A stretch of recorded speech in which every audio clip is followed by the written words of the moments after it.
Mission Walk, India's #1 most advanced rehabilitation and physical therapy center, Manikonda, Alkapur Road. Call 9177-300-194. మా branches Hyderabad, Delhi మరియు పూణేలో కలవు. నమస్కారం, welcome to the leader with Telugu రాజ్యం. మన ఈ కార్యక్రమంలో భాగంగా మనం నెల్లూరు జిల్లా సర్వేపల్లి నియోజకవర్గంలో ఉన్నాం. మరి సర్వేపల్లి నియోజకవర్గ ప్రజల గురించి మాట్లాడుకోవాలంటే ఇప్పటివరకు కూడా ఏ ఎమ్మెల్యేకి హ్యాట్రిక్ విజయాన్ని అందించలేదు. మరి ఆ విధంగా చూసుకుంటే ఇక్కడ కూటమి అభ్యర్థిగా టీడీపీ తరపు నుంచి సోమిరెడ్డి చంద్రమోహన్ రెడ్డి నిలబడ్డారు. మరి ఆయనకు విజయం దక్కే అవకాశాలు అయితే ఎక్కువగా కనిపిస్తున్నాయి. మరి సర్వేపల్లి నియోజకవర్గం ఎటువైపు ఉంటుంది, అటు టీడీపీ వైపా లేకపోతే వైసీపీ వైపు ఉంటుందా అనేది మరికొద్ది రోజుల్లో తెలిసిపోతుంది. మరి ఈ రోజు మనం టీడీపీ అభ్యర్థిగా నిలబడిన సోమిరెడ్డి చంద్రమోహన్ రెడ్డి గారి దగ్గరికి వచ్చేసాం. మరి ఆయనతో మాట్లాడి మరిన్ని విషయాలు తెలుసుకుందాం, పదండి. ఈసారి మళ్ళీ మీకు టికెట్ రావడం అనేది నా ఎలక్షన్ మేము చేసే దానికంటే జనము క్యాడరు. సర్వేపల్లి ప్రజలు ఎవరికి కూడా హ్యాట్రిక్ విజయం అనేది ఇప్పటి వరకు ఎవరికి ఇవ్వలేదు. ఇది మీకు విజయాన్ని వరించే అవకాశంగా గోర్ధనరెడ్డి నా మీద గెలవలే. ఒక్క ఛాన్స్ అని చెప్పి ఈరోజు 4 కేసులు ఆయన కల్తీ మధ్యలో ముద్దాయి, ఆయన తోటి ముద్దాయి అప్పు, గ్రేట్ స్మగ్లర్. జగన్మోహన్ రెడ్డి గారు మేనిఫెస్టో చూసి అందరూ కూడా నిరాశ చెందినట్టుగా అనిపిస్తుంది. బటన్ను కొని నొక్కితే ప్రజల మీద భారం ఎంత?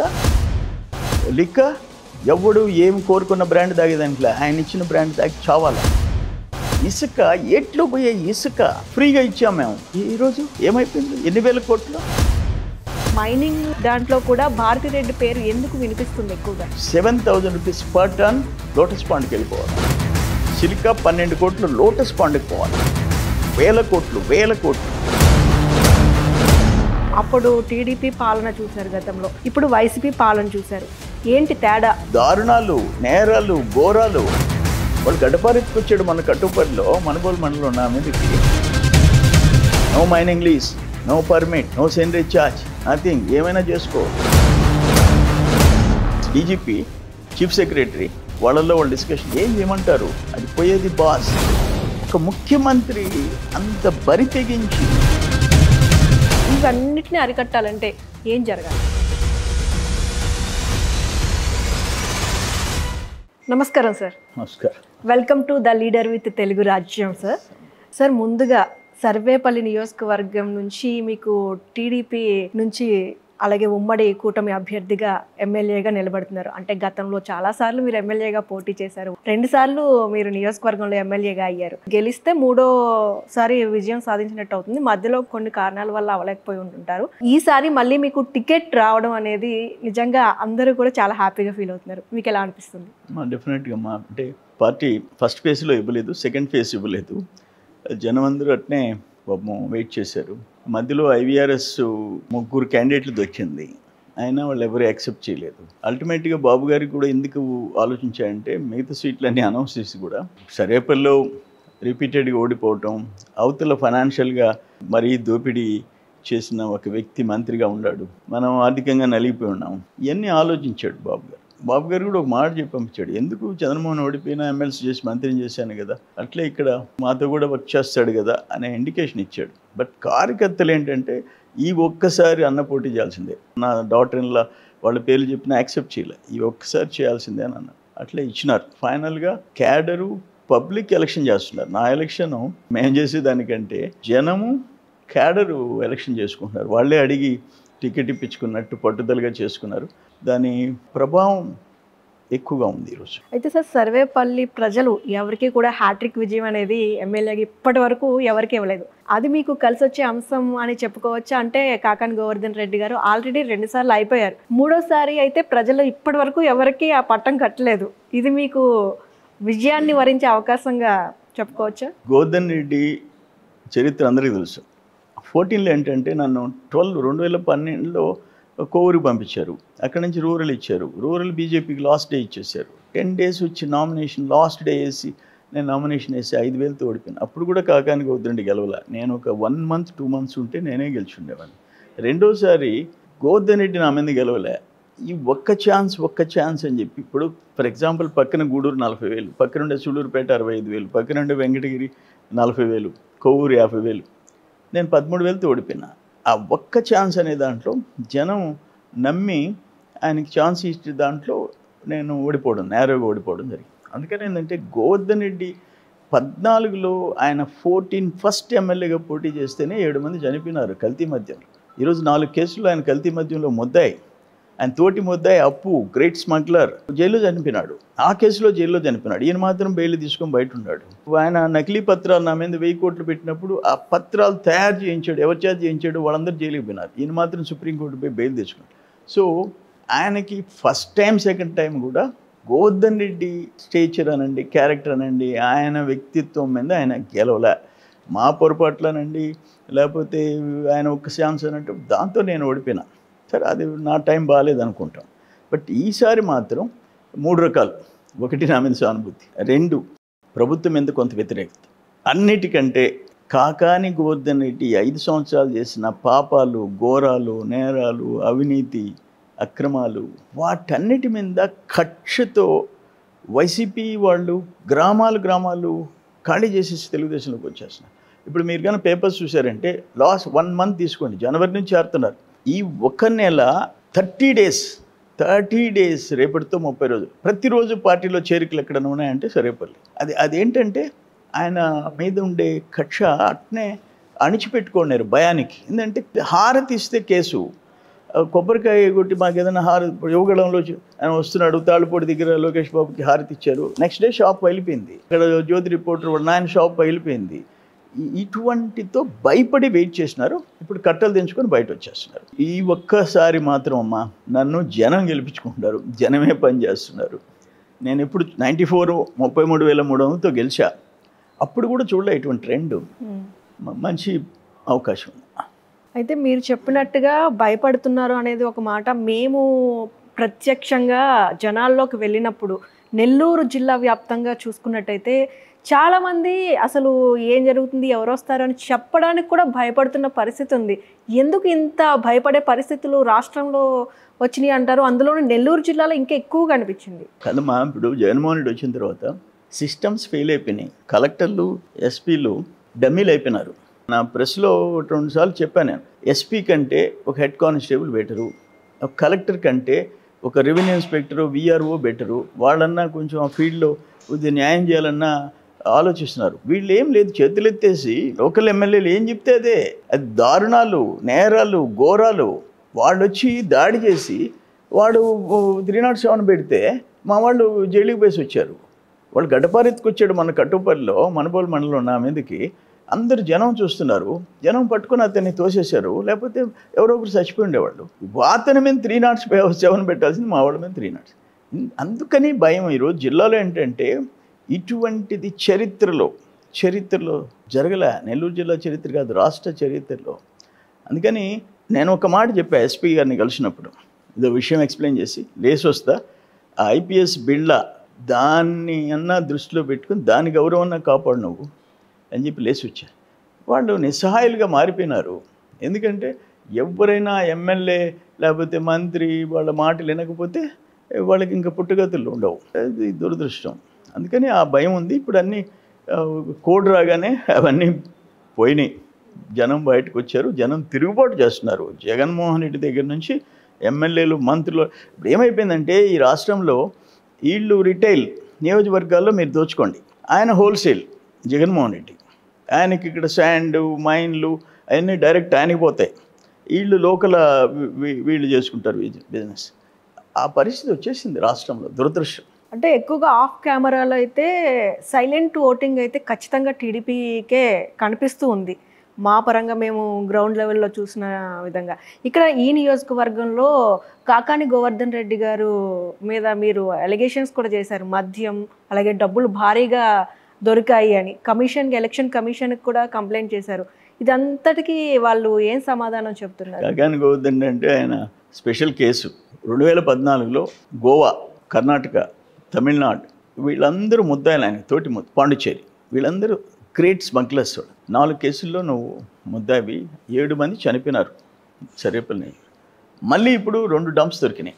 మార్ సుధాకర్ రెడ్డి నీ హైదరాబాద్లో నీ పార్ట్నర్ బిల్డర్గా, ఇక్కడ ఇరువురులో దొరికింది. అక్కడ పంటపాలెం సుధాకర్ రెడ్డి, ఇక్కడ ఇరువురులో రాజారెడ్డి. ఆయన రైస్ మిల్ వాళ్ళిద్దరు పచ్చిని ఫాలోయర్స్, ఇంపార్టెంట్ లీడర్స్. ఏం మాట్లాడతాడు నిన్న ప్రెస్ కాన్ఫరెన్స్లో? వాళ్ళు ఎవరో తెలియదు అంటున్నాడు. రేపు జగన్మోహన్ రెడ్డి కానీ ప్రభుత్వం ఓడిపోతే జగన్మోహన్ రెడ్డి ఎవరో తెలియదు, నాకేం సంబంధం అనే టైప్ అనమాట. కాకాని గోద్రం వాడుకొని వదిలేసేసే టైప్. మేము ఏదైనా మావాడు మానవుడు అనుకుంటే వాడి కోసం పోరాడతాం. ఈయన కోసం ఇప్పుడు 6,000 బాటిల్స్ దొరికినాయి, 6,300. మారుసుదాక్ రెడ్డి పోటీ చేస్తున్నాడా? అక్కడ రాజారెడ్డి పోటీ చేస్తున్నాడా? పోటీ చేసేది ఎవరు? నువ్వు. అల్టిమేట్ బెనిఫిషరీ కాకాని గోద్రం, అంతిమ లబ్ధిదారుడు కాకాని గోద్రం నీ ఎలక్షన్ కోసం. అసలు ఏం చేయాలి వీళ్ళు? మారుసుదాక్ రెడ్డిని అరెస్ట్ చేసేది, రాజారెడ్డిని అరెస్ట్ చేసేది, ఆడ డ్రైవర్లని జైలుకి పంపించేది. ఎవరిని పంపించాలి జైలుకి? గోవర్ధన్ రెడ్డి. ఇప్పుడు వాళ్ళు ఏం చేశారంటే ఆయన 3,000 క్రేట్ అంటారు, 48 బాటిల్స్, 1,44,000 బాటిల్స్, 2 బ్రాండ్స్, ఒకటి రాయల్ ప్యాలెస్, రెండోది వైట్ హాల్, ఈ 2 డ్రా చేశాడు, డంప్ చేసేస్తున్నాడు. బిఫోర్ ఎలక్షన్ కోడ్ మాకు తెలుసు ఎక్కడ దింపింది, ఆ పాలచెర్లపాడు అడవుల్లో దింపింది తెలుసు. చెప్తే ఉపయోగం లేదు. కోడ్ వచ్చేంత వరకు కలెక్టర్లు, ఎస్పీలు డమ్మీలు. ఇప్పుడు ఎలక్షన్ ఆఫీసర్స్ని చూసి భయపడి, ఎలక్షన్ కమిషన్ చూసి భయపడి మేము చెప్తే కొంచెం రైట్ చేస్తున్నారు, ఆ ప్రయత్నం అన్నా చేస్తున్నారు. నేనేమంటాను, మీరు 3,000 కేసులు ఎక్కడి నుంచి వచ్చినాయి? డిపో నుంచి వచ్చినాయి. ఏ పేరుతో వచ్చినాయి? షాప్స్ పేరుతో వచ్చినాయి. ఏ షాప్లో నీకు అక్కడ సేల్ లేకుండా 1,44,000 బాటిల్స్ ఇచ్చారు? దాని మీద బార్ కోడ్ ఉంటుంది, ఆ దొరికిన బాటిల్స్ మీద ఏ డేటు, ఏ షాప్కి అలాట్ చేసింది ఉంటుంది. గంటలో మొత్తం ఎన్ని కేసులు ఏందనేది చేయొచ్చు. ఇప్పటికి కూడా కలెక్టర్లు, ఎస్పీలు మేము ఎప్పుడు ఇన్వెస్టిగేషన్ చేస్తారు మీరు? ఒక పెద్ద ముద్దాయి కాకాని గోత్రం, పెద్ద ముద్దాయి, దళితుల భూములు ఆక్రమించినోడు. భారీ భూకుంభకోణం నియోజకవర్గంలో జరిగింది, భారీ భూకంపం. డైరెక్ట్గా క్వాడ్జ్ ఎన్ని మైన్లు? ఒక్క పొదలకూరు మండి అతని సొంత మండలంలో 6 క్వాడ్జ్ మైన్స్. మేము పోయి డైరెక్ట్గా సత్యాగ్రహాలు చేసాం, చూపించాం, బ్లాస్టింగ్ మెటీరియల్ చూపించాం, 100 టన్నుల 1000 టన్నుల మెటీరియల్ చూపించాం. ఏం యాక్షన్ తీసుకున్నారు? బిఫోర్ కోడ్ వచ్చిన తర్వాత ఆపారు. ఇప్పుడు కోడ్ వచ్చిన తర్వాత నేను పోయి గట్టిగా ఎలక్షన్ కమిషన్ పెడితే ఆపారు. అంటే అదేమంటే జగన్మోహన్ రెడ్డికి 7,000 టన్నులకి, టన్నుకి 7,000 బాస్. నేను సత్యాగ్రహం కూర్చున్నప్పుడు వాళ్ళ చర్చ ఏంటంటే సీఎంఓలో Dhananjaya Reddy plus DGP, chief secretary Somireddy సత్యాగ్రహం కూర్చున్నా. అంటే మనకి పోరాటాలు అలవాటు కదా, ఇప్పుడు కాదు కదా, 35 years నుంచి. అందుకని ఎట్ట తలకాయ నొప్పి అయిపోయింది అంటే వాళ్ళల్లో వాళ్ళు డిస్కషన్ ఏం చేయమంటారు? అది పోయేది boss, no mining lease, no permit, no seigniorage charge, nothing. ఏమైనా చేసుకో. ఒక ట్రక్ బ్లాస్టింగ్ మెటీరియల్ పట్టిస్తే, అగ్గిపుల్లు వేస్తే ఆ ఊరు తగలబడిపోద్ది. మేము చూపించాం, ఏం యాక్షన్ తీసుకున్నారు?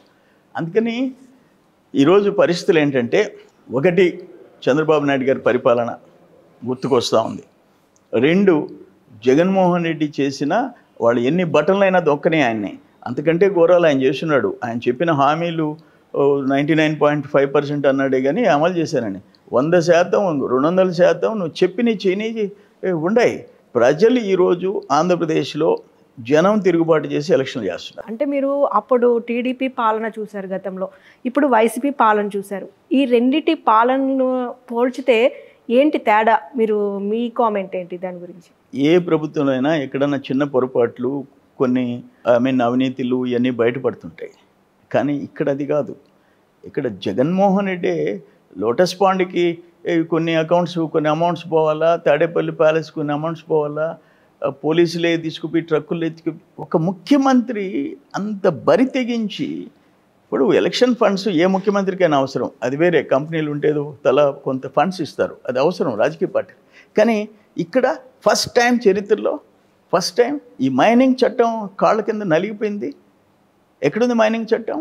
ఇప్పుడు ఒకటమ్మా, శాసనసభలో ఏ శాసనసభ అయినా ఆ బడ్జెట్ అలొకేషన్స్, ఏ ఇరిగేషన్, అగ్రికల్చర్, R&B ఇవన్నీ అలొకేషన్స్ ఉంటాయి. ఆ ఫైనాన్షియల్ ఇయర్ అయ్యేటప్పటికి 5% ± ఆ బడ్జెట్కి విలువిస్తాం. నిండు సభలో అప్రూవ్ చేసినాయి. ఇక్కడ ఎక్కడుంది? ఏం చేశాడు? ఇరిగేషన్ మేము 63,000 కోట్లు ఖర్చు పెట్టాం. ఈ 5 years 30,000 దాట్లే. అంటే SSR రేట్స్ ఆ 5 సంవత్సరాలకి స్టాండర్డ్ షెడ్యూల్ ఆఫ్ రేట్స్ పెరిగిన దాని ప్రకారం 80,000 కోట్లు గన జగన్మోహన్ రెడ్డి ప్రభుత్వం ఖర్చు పెడితే మాతో సమానంగా పెట్టినట్టు. నువ్వు 30,000 కోట్లు ఖర్చు పెట్టావు. ఏమైపోయినాయి సిస్టమ్స్? ఏమైపోయింది పోలవరం? ఏమైపోయింది? మొత్తము అన్నీ ఇరిగేషన్ కెనాల్స్ అన్నీ స్పాయిల్ అయిపోయినాయి. ప్రాజెక్ట్స్ మా సోమశిల 2 సంవత్సరాలు వరదకు వచ్చి ఆప్రాన్ దెబ్బతినిపోతే వార్ ఫుటింగ్ కింద ఎమర్జెన్సీ కింద చేయాలని చెప్పి టెక్నికల్ కమిటీ ఇస్తే 3 ఏళ్ళు అయిపోయింది, వదిలేసినారు. సపోజ్ దురదృష్టం వరద వస్తే నెల్లూరు జిల్లాలో లక్షల మంది ప్రాణాలు పోతాయి. అటువంటి సమీక్ష అంబటి రాంబాబు ఇన్ఛార్జ్ మినిస్టర్, మాకు అగ్రికల్చర్ మినిస్టర్ కాకానికి వద్దని. సోమశిల 78 టీఎంసీలు, ఒక చరిత్ర దానికి మా జిల్లాకి.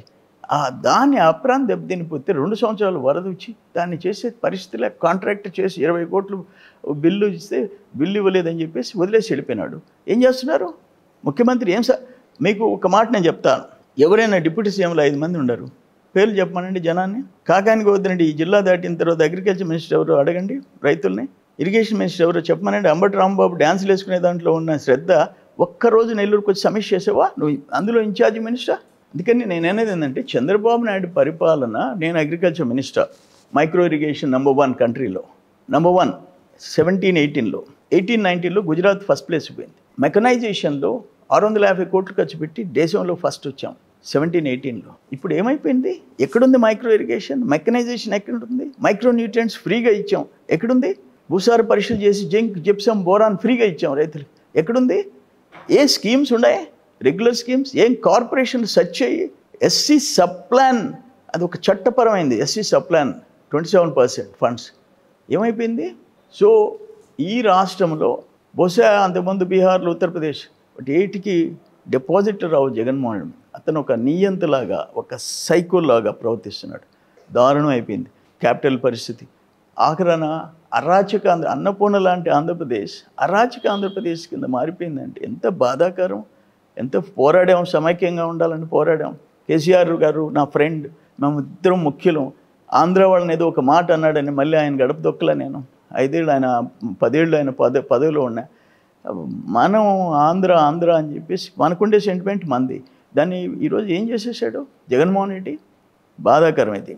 సార్, ఇక మేనిఫెస్టో విషయానికి వస్తే, జగన్మోహన్ రెడ్డి గారు మేనిఫెస్టోలో చాలా ఆశాజనకంగా వరాలు కురిపిస్తారు అని చాలామంది ఆశపడ్డారు ప్రజలు. ఇప్పుడు ఒక్కసారిగా మేనిఫెస్టో రిలీజ్ చేసేసరికి మేనిఫెస్టో చూసి అందరూ కూడా నిరాశ చెందినట్టుగా అనిపిస్తుంది. దీనికి సంబంధించి అంటే టీడీపీ చూసుకుంటే సూపర్ 6 అనే పదంతో ముందుకు పోతున్నారు.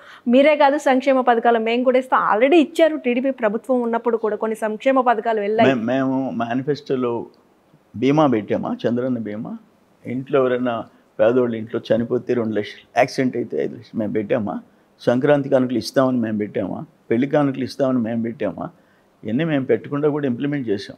బట్ ఆయన చెప్పిన వాటిలో బటన్ను కొన్ని నొక్కితే ఇండైరెక్ట్గా ప్రజల మీద భారం ఎంత?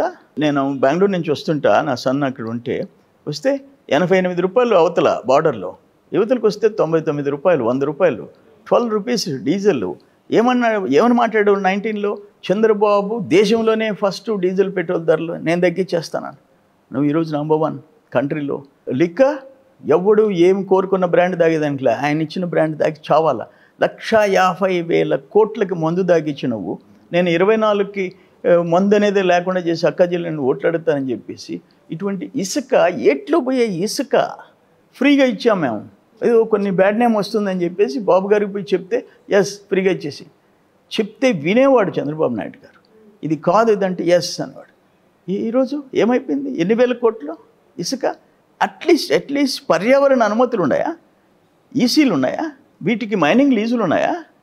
సో నేనేమంటానంటే, ఆయన చెప్పిన హామీలు 10 రూపాయలకి చేసి చెప్పకుండా 100 రూపాయలు తల మీద భారాలు వేసాడు. ఆయన చెప్పిన ఒక 100 చిల్లర చెప్పినవి కూడా చేయలే ఆయన. నేను మీకు ఒక ఉదాహరణ చెప్తా. ఆయన చెప్పినవి మాకు ఫైనల్గా ఏంటంటే, అడ్మినిస్ట్రేషన్ దెబ్బతినిపోయిందని అనేది మాకు రాష్ట్రంలో సిస్టమ్స్ కొలాప్స్ అయిపోయినాయి. 2024 ఎన్నికలు జరిగే నాటికి మందు అనేది లేకుండా చేసిన తర్వాత నేను ఓట్లు అడుగుతానని చెప్పి ప్రతి అక్కకు చెల్లెమ్మకు నేను మాటిస్తా ఉన్నాను.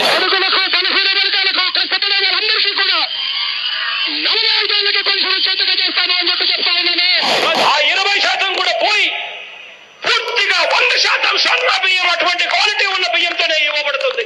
200 యూనిట్ల వరకు మీకు కరెంటు ఉచితంగా ఇస్తామని చెప్పి మీ అందరికీ కూడా చెప్తా ఉన్నా. ఒకసారి మన కరెంటు రేట్లు చూడండి. ఈ రేట్లన్నీ కూడా పూర్తిగా తగ్గించేస్తాను అని చెప్పి మీ అందరికీ కూడా హామీ ఇస్తాను. అమ్మ దీంట్లో ఇప్పుడు పెళ్లి కాను కూడా చెప్తున్నాడు, పెళ్లి రోజే ఇచ్చేస్తా అంటే ₹1,00,000. ఇప్పుడు ఇంకొక 100 ఉన్నాయమ్మా. టైం లేదు, మీకు టైం ఉండదు, నాకు టైం లేదు, ఎలక్షన్స్ టైం. ఎంత దారుణంగా పచ్చి అబద్ధాలు చెప్తాడు. అవన్నీ ఒక ఎత్తు తల్లి. నువ్వు ఇచ్చిన హామీలు ఎవరైనా కొన్ని చేయలేకపోవచ్చు, ఉండే ఆర్థిక పరిస్థితులు, ఇంకొకటి ప్రయారిటీ ఐటమ్ రావచ్చు. నువ్వు ఎవడివి కాబట్టి శాసనసభలో అప్రూవ్ అయిన ఇంపార్టెంట్ డిపార్ట్మెంట్స్ గుంటల్లో పడి ఎంతమంది చచ్చిపోయినారు, భార్యా బిడ్డలు స్కూటర్లో పోతే ఎంతమంది చచ్చిపోయినాడు. నువ్వెవడివి R&Bలో అలికే బడ్జెట్లో కేటాయింపు చేసిన దాన్ని ఖర్చు పెట్టకుండా డైవర్ట్ చేసిన దానికి నువ్వెవడివి? ఇరిగేషన్ నువ్వెవరివి? ఈరోజు పోలవరం అయ్యో గోదావరి జిల్లాలకు కాదు, పోలవరం పూర్తయితే ఈరోజు పట్టిసీమ పంపింగ్ చేస్తే దానివల్ల ఎన్ని లక్షల ఎకరాలు రాయలసీమలో కాపాడుకోగలిగాము పంటలు, ఎన్ని లక్షల ఎకరాలు ఆ గోదావరి జిల్లాలో పంప్ చేసి కృష్ణా గుంటూరుకి ఇచ్చేసి ఆ వాటర్ని శ్రీశైలం నుంచి డైవర్ట్ చేసుకున్నాం కదా రాయలసీమకి.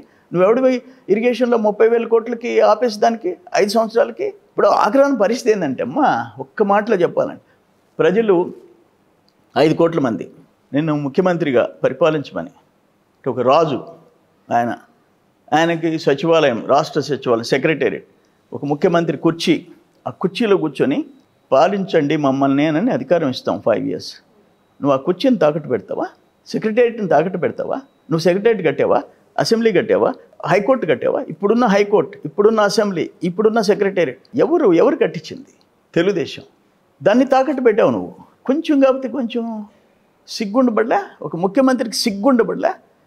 నేను 24కి ముందనేది లేకుండా చేసి అక్క చెల్లిని ఓట్లు అడుగుతానని అన్నదమ్ముళ్ళని ఇంకో 10 ఏళ్ళు మా అన్నదమ్ముళ్ళు తాగుతారు, 16,000 కోట్లు అప్పు తెచ్చుకుంటానని చెప్పి బ్రెవరేజ్ కార్పొరేషన్ 10 years తిరిగి కట్టేటట్టు 16,000 కోట్లు అప్పు తెస్తావా నువ్వు? ఎక్కడ చూసాము అనంట, ఏ రాష్ట్రంలో చూసాము ఇటువంటి పరిస్థితి? దురదృష్టకరమైన పరిస్థితి. అందుకని చంద్రబాబు నాయుడుతో చంద్రబాబు కాదు కదా, ఇంకే ముఖ్యమంత్రి ఆంధ్ర రాష్ట్రంలో ఎవరితో కంపేర్ చేస్తాం ఇతన్ని?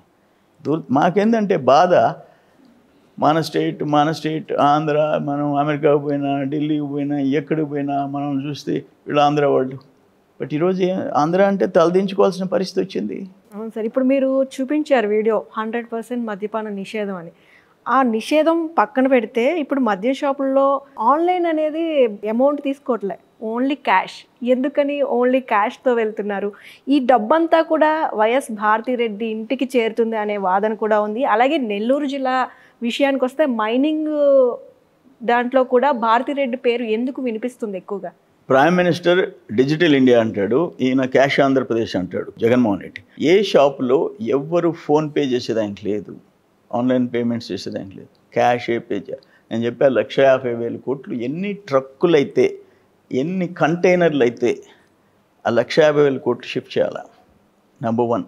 అసలు ఎంత షాప్స్లో సేల్ చూపించి ఎత్తుకోబోతున్నారు. ఇప్పుడు బాటిల్ కొనేది ₹20, అమ్మేది ₹150. డిస్టిలరీ నుంచి కొనేది ₹20, అమ్మేది ₹150. ఆ ₹20 కట్టేసి ₹150కి నువ్వు అమ్ముకుంటే లెక్క ఎక్కడుంది? ఎవిడెన్సు? నీ ఇష్టం. రెండోది, ప్రతి దాంట్లో సిలికా 12 కోట్లు లోటస్ పాండ్కి పోవాలి. క్వాచ్ మీకు ఏం అవసరం లే, ఒక వ్యాన్ తీసుకొని వచ్చి అక్కడ పెడతారు. బోధనం టోల్గేట్ దగ్గర తమిళనాడు ఎక్స్పోర్ట్ చేస్తాం. అక్కడ వీళ్ళు ఎక్కడో ఆగిపోయిన మైనింగ్ పర్మిట్లు తీసుకొని వచ్చేసి లారీలన్నీ వెనక ఆగుతాయి. క్వాచ్ వాడు ఆ డిపార్ట్మెంట్, మైనింగ్ డిపార్ట్మెంట్ లోపల కూర్చొని ఆ మైన్ల పేరుతో ఇచ్చేస్తాడు పర్మిట్. అది ఎత్తుకొని పోయి ఎక్స్పోర్ట్ చేసుకుంటున్నారు. ₹7,000 టన్ను. మొత్తం నెల్లూరు జిల్లాలో వేల కోట్లు. దాంట్లో ₹7,000 పర్ టన్ లోటస్ పాండ్కి వెళ్ళిపోవాలా. మిగతా ఈ ఎమ్మెల్యేలు మంత్రులు ఒక ₹6,000 తీసుకోవాలి టన్నుకి. మిగిలింది వ్యాపారస్తుడు కొనుక్కొని మిగిలించుకోవాలా. అసలు ల్యాండ్ ఓనర్, మైన్ ఓనర్, ఆ పొలాలు, దేవుడి పొలాలు, ఫారెస్ట్ ల్యాండ్స్, మేతపురం బోకులు, ఎంత దరిద్రం పట్టింది.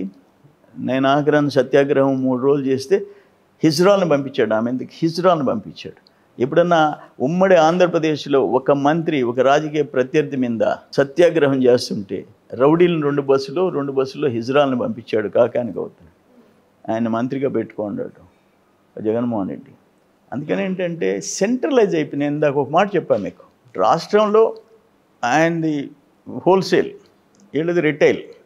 వీళ్ళ జిల్లాలు, నియోజకవర్గాలు దోచుకుంటుంటే ఆయన రాష్ట్రం అంతా ఆయన దోచుకుంటున్నాడు, శాండ్ విండ్ అంతా ఆయన దోచుకుంటున్నాడు. కానీ జనం బాధ్యత ఇప్పుడు ఇటువంటి దుర్మార్గులు, అవినీతి పరులు, అరాచకవాదుల చేతుల్లో నుంచి రాష్ట్రాన్ని కాపాడుకోవాల్సిన అవసరం ఉంది. బట్ పవన్ కళ్యాణ్ గారు అంటే నాకు ఒక రకమైన మంచి ఇంప్రెషన్.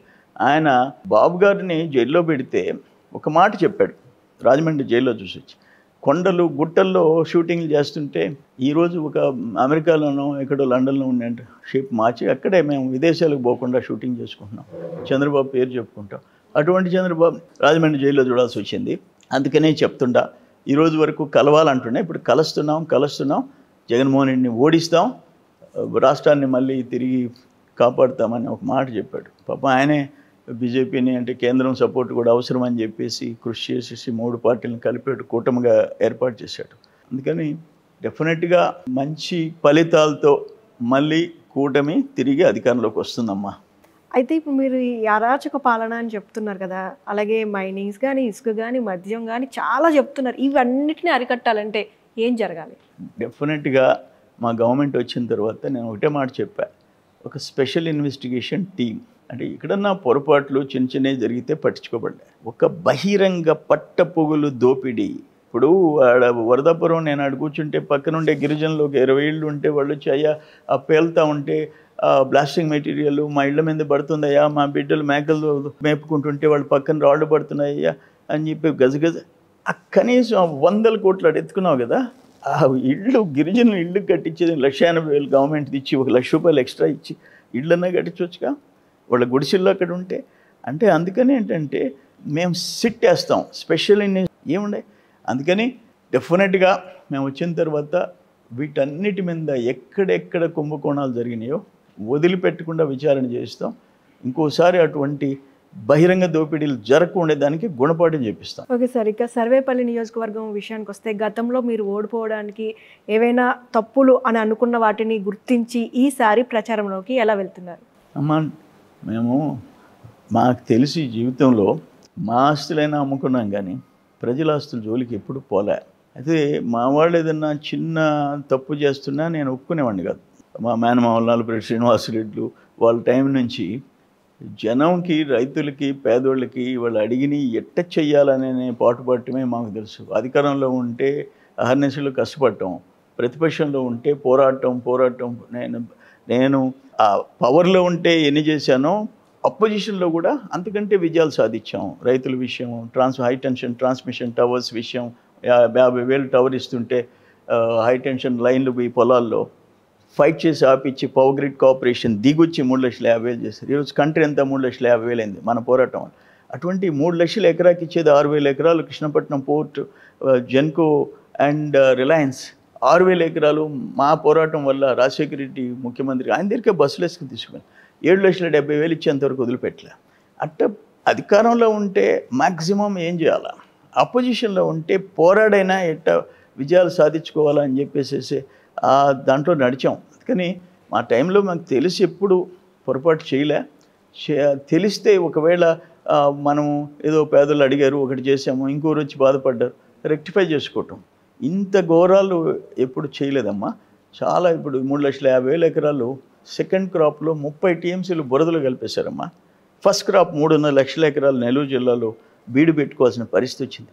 ఆ రైతులు ఒక్క పంట కూడా పండకపోతే 2 ఎకరాలు 5 ఎకరాలు రైతుల కుటుంబం, వాళ్ళ అప్పులు, వాళ్ళ పెళ్ళిళ్ళు, వాళ్ళ ఆకలి తీర్చేదానికి ఎంత బాధపడుతుంటారో అర్థం చేసుకోవచ్చు. కానీ ఎవరితో చెప్పుకోవాలా? సమీక్ష చేసేదానికి ఆయనకి టైం లేదు. 1 గంట సమీక్ష చేసేదానికి అన్నీ. అందుకని ఏంటంటే మాకు ఈ 5 ఏళ్ళు నిద్రలేని రాత్రులు అనుభవించాం, టెన్షన్ జీవితం అనుభవించాం. నా మీద 18 కేసులు పెట్టారు. అయినా నేను లెక్క చేయలే. 18 కేసులు నేను అఫిడవిట్లో నేను మెన్షన్ చేసుకోవాల్సి వచ్చింది. ఆనవాళ్ళు, నేదురుమల్లి, మేము పోరాడుకున్నాం, రాజశేఖర రెడ్డి, మేమందరం. ఏ ఒక్కరు నా మీద కేసు పెట్టలే. ఇప్పుడు 18 కేసులు. దాన్ని బట్టి మీరు అర్థం చేసుకోవచ్చు. ఓకే సార్, ఇక సర్వేపల్లి నియోజకవర్గంలో మేము ఏదో ఒక అలిగేషన్ కూడా కాకాని గోవర్ధన్ రెడ్డి గారు చేస్తున్నారు. అలాగే సాక్షి మీడియాలో వీడియోతో సహా ప్రజలకి చూపించాలని ఏదో చూపిస్తూ ఉన్నారు. కానీ ఆ వీడియోలో అర్థమవుతుంది మీరు జస్ట్ ఒక ఇద్దరికి ఏదో సహాయం కోసం ఇస్తున్నట్టుగా కనిపిస్తుంది. దాని గురించి మీరేమంటారు? కాదమ్మా, నేను మధ్యాహ్నం ఎండ 12:30 1 గంటప్పుడు ఒక గర్భంతో ఒక తల్లి ఉంది. ముగ్గురు చిన్న బిడ్డలు చెప్పులు లేకుండా అట్టే నిలబడి ఉన్నారు, గిరిజనులు. వాళ్ళు ఏదో అడిగితే చెప్పులు కొనిచ్చేదానికి ఏమి చెప్పులు లేకుండారంటే డబ్బులు లేవయ్యా ఇస్తాను అనేది అన్నారు వాళ్ళు. 200 దానికి నా మీద కంప్లైంట్ చేయాలనా? అవసరమా? నేనేమైనా ఓటు అడిగానా వాళ్ళని? ఈ డబ్బులు తీసుకుని ఓటు అడిగామా? అక్కడుండే వాళ్ళందరికీ ఇచ్చామా? లేదు కదా. గిరిజన బిడ్డలు, దానికి ఎలక్షన్ కమిషన్ అయినా ఏమంటుంది? ఒక ప్రమాదంలో ఉండారు, ఒక హాస్పిటల్ చేర్చాలా, వాళ్ళకి డబ్బులు లేవు, ఫర్ ఎగ్జాంపుల్ కోడ్ ఉంది, వాళ్ళు ప్రాణాపాయంలో ఉండారు, ఒక 10,000 20,000 ఇమ్మీడియట్గా ఇవ్వాల్సి వస్తుంది. వద్దు కోడ్ అయిపోయిందా కాపుతామా? మనిషి చచ్చిపోతాడా? చచ్చిపోయినా పర్వాలేదా? అందుకని మానవత్వం అంతే, ఇంకేం లేదు. దానికి ఎలక్షన్ కమిషన్ అయినా నిష్పక్షపాతంగా విచారిస్తుందనని నా నమ్మకం నాకు. ఓకే సార్, అంటే మీతో మాట్లాడుతుంటే ఇంకా చాలా విషయాలు మాట్లాడాలని అయితే ఉంది, కానీ మనకి చాలా తక్కువ టైం ఉంది. అందులోనే మీరు ప్రచారాల్లో ఈ హడావిలో ఉంటూ కూడా మా కోసం టైం కేటాయించి ఇంటర్వ్యూ ఇచ్చారు. చాలా చాలా thank you so much sir. ఇక మీ తరపు నుంచి ఓటర్స్కి మీకే ఎందుకు ఓటేయాలో మీ నియోజకవర్గానికి ఒక్క మాటలో చెప్పేసి.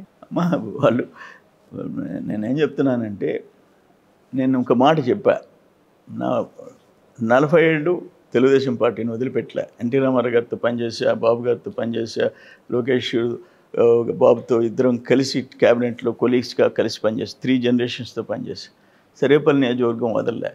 సర్వేపల్లికి పరిమితం కాలే, జిల్లా, రాష్ట్రము, నియోజకవర్గాన్ని వదలలేదు, అలాగే రాష్ట్రంలో నా బ్రాండ్లు ఉన్నాయి మనం చేసిన పనులు. అట్లే జిల్లాలో 130,000 ఎకరాలు అడిషనల్ ఆయకట్టు వచ్చింది, కండలేడికి. ఇటువంటివన్నీ చేశాం కాబట్టి నాకు ఓటేయండి. అవతలోళ్ళు దుర్మార్గాలు చేయలేదు, దోచుకోలేదు, పట్టపొగులు గనులు దోచుకోలేదు, కంటైనర్ పోర్టు తరిమేయలేదు, టోల్ గేట్లు పెట్టి అని అనుకుంటే వాళ్ళ ఇష్టం. ఆయన ఏం చేశాడు, నేనేం చేశానని తేడా చూసుకొని నన్ను ఆశీర్వదించమని నేను కూడా తలెత్తుకొని తిరగాల. 4 సార్లు ఓడిపోయినా నేనే తప్పులు చేయలే. నేను దాకా ఒక మాట చెప్పా, మా ఆస్తులన్నీ అమ్ముకున్నాం, సినిమా హాళ్ళు అమ్ముకున్నాం, పవర్ ప్రాజెక్టులు అమ్ముకున్నాం, పొలాలు అమ్ముకున్నాం, ప్రజల ఆస్తుల జోలికి పోలే. అవి చూసైనా ఈసారి మీ ఇంటి బిడ్డగా నన్ను ట్రీట్ చేసి నేను తలెత్తుకొని తిరిగేటట్టుగా చేయాలని చెప్పేసి అందరినీ ఓట్లాడుతున్నా. డెఫినెట్గా ఆ వైపు ఆలోచించి నన్ను మంచి మెజారిటీతో గెలిపిస్తారని ఆశిస్తున్నా. Thank you so much sir.